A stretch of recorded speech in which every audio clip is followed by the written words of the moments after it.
Well, Anthony Albanese has announced a $2 billion package to help transition aluminium smelters to renewable energy. Joining me live is Assistant Minister for Future Made in Australia, Tim Ayres.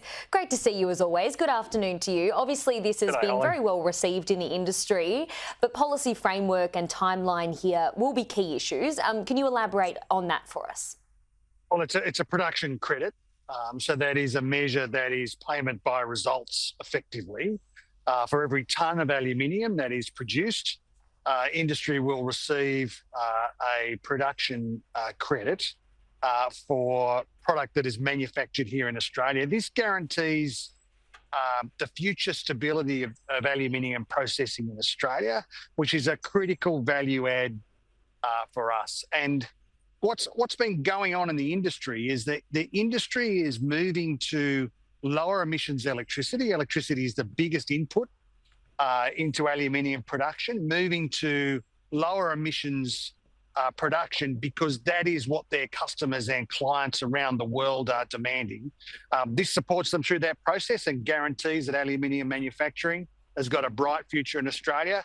Tens of thousands of jobs, Holly, rely upon this industry, particularly in regions like the Hunter Valley, Central Queensland, Portland in Victoria and in northern Tasmania.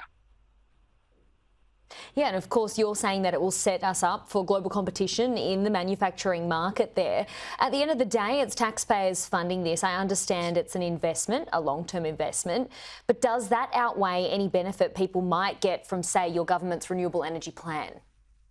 Well, no, it backs in, this investment backs in all of the other investments that are going on as we modernise our electricity system, as we move it to a low-cost, reliable electricity system that supports households and business. That's the aim of the game here. That's why we're moving through this process of rebuilding the electricity sector.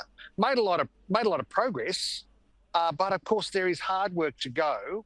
Backing in at the same time our manufacturing sector so that they can continue to defend good jobs and production here, but also make the new investments in future capacity in areas like critical minerals refining, where Australia has enormous opportunity. That's what the Future Made in Australia plan from the Albanese government is all about.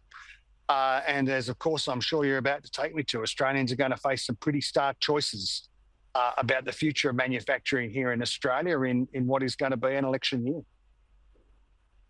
Yeah, absolutely. It's hard to ignore that this is coming, a big promise ahead of an election. Why has it taken for that to happen, for this promise to come to fruition? Well, all of this takes work. Ed Husic, Minister for Industry and Science, and his team and his department have been working carefully through the details of this scheme, just as the government has been working through the broader Future Made in Australia package. So the work has been done. It's able to be announced, the details of this scheme. That gives industry the confidence to invest and to continue to invest in good jobs. The broader Future Made in Australia package, which is the biggest pro-manufacturing package in Australian history, be backed in by this government. We'll actually do the detailed work rather than just do what our opponents do, which is big announcements, do the detailed work and deliver confidence for industry to invest in good jobs and apprenticeships in the regions. The alternative is Peter Dutton and the Liberals, who say they will tear all of this down, all of these good jobs disappearing offshore. Peter Dutton's risky, poorly thought through nuclear scheme, which is actually premised on its core assumption is that industries like aluminium go offshore to China and the Middle East and the United States. A profoundly pessimistic attitude from Peter Dutton, which lets regional communities and manufacturing down. His nuclear plan puts costs up for households, $1,200 a year, puts costs up for business, but also forces out electricity-intensive manufacturing and says to investors from around the world's greatest manufacturers, Peter Dutton's message to them is don't bother knocking.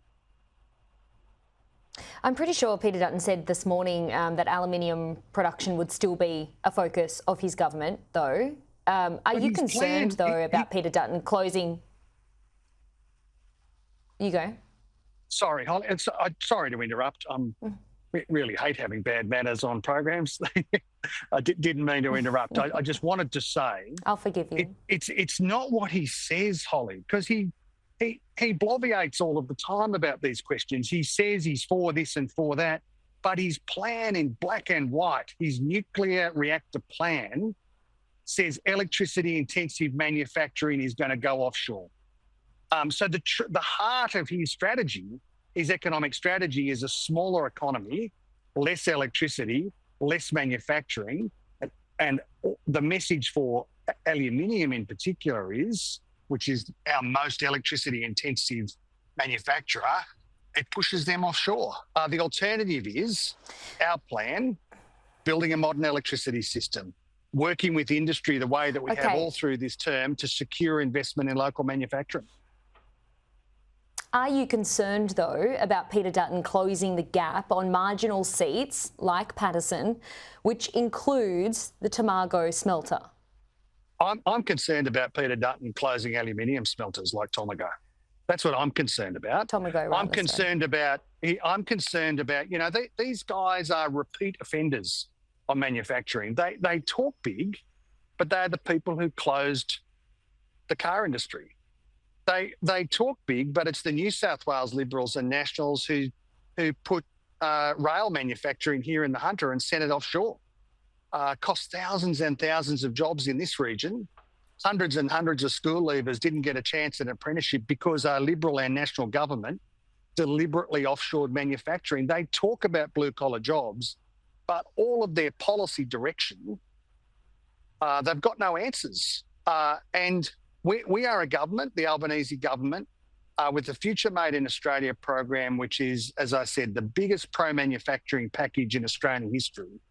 Our sights firmly on the future, working hard with industry every day to secure these current investments, to make sure that current manufacturing stays here, but also to secure the big jobs of the future, good quality jobs in our outer suburbs and in our regions, in communities like the Hunter, where these jobs really, really matter.